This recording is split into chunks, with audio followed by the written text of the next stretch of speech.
Sebanyak 48 imigran asal Rohingya Myanmar yang terdiri dari 38 imigran dewasa dan 9 anak-anak diamankan Polres Banyuwangi, Jawa Timur.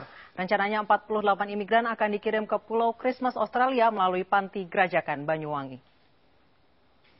48 imigran Rohingya asal negara Myanmar yang diamankan di Mapolres Banyuwangi diangkut 2 kendaraan truk dan bus.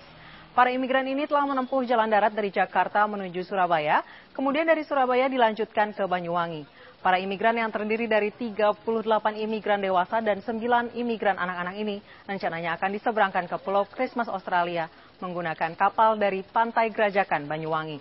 Usai didata di Polres Banyuwangi, para imigran Rohingya ini akan dibawa ke Imigrasi Jember untuk tindakan lebih lanjut.